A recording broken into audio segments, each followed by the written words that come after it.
Hi all, good morning. അപ്പോൾ ഇന്നൊരു മഴയുള്ള ദിവസമാണല്ലേ.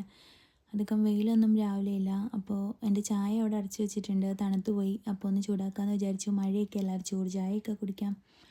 അങ്ങനെ ചായയൊക്കെ ചൂടാക്കി എടുത്ത് പുറത്തേക്ക് വന്നിട്ടുണ്ട്. വല്യാടത്തി പുറത്തേക്ക് വന്നതാണ്, പക്ഷെ അപ്പോഴത്തേക്കും മഴയൊക്കെ പോയി. വല്ല മഴ ആസ്വദിച്ച് ചായ കുടിക്കാമെന്ന് വിചാരിച്ചപ്പോഴത്തേക്കും മഴയൊന്നുമില്ല. എന്നാൽ പിന്നെ ചായ കുടിച്ചേക്കാം എന്ന് കരുതി അങ്ങനെ കുറച്ച് നേരം പുറത്തേക്കൊക്കെ വായി നോക്കിയൊക്കെ ഇരുന്നു. ചായയൊക്കെ കുടിച്ചു. എന്തൊക്കെയോ ഇങ്ങനെ ആലോചിച്ച് കുറച്ച് സമയമൊക്കെ അങ്ങ് പോയി. അതിന് ശേഷം ആലബേബി എഴുന്നേറ്റു. ആലബേബിക്ക് ദോശ കൊടുത്തു.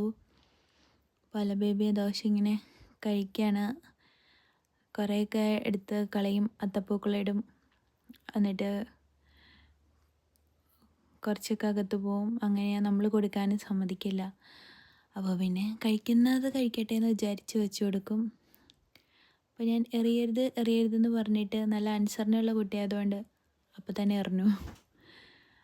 അങ്ങനെ ഞാൻ ഇന്ന് കഴിച്ചത് പൊറോട്ടയും സാമ്പാറും മീൻകറി. ഉച്ചക്കലത്തേക്ക് ഉണ്ടാക്കി വെച്ചിരുന്ന മീൻകറിനെ കുറച്ച് അടിച്ചു മാറ്റി. കുറച്ച് മീൻകറിയും ഒക്കെ കൂട്ടിയിട്ടാണ് കഴിച്ചത്. രാവിലെ തന്നെ ഹെൽത്തി ഫുഡാണ് പൊറോട്ട. പിന്നെ മീൻകറിയും സാമ്പാറിലും അങ്ങോട്ട് മുക്കി അങ്ങോട്ട് കഴിച്ചു. നല്ല ടേസ്റ്റൊക്കെ ഉണ്ടായിരുന്നു. എന്നിട്ടിപ്പോൾ വിശ്രമിക്കുകയാണ്.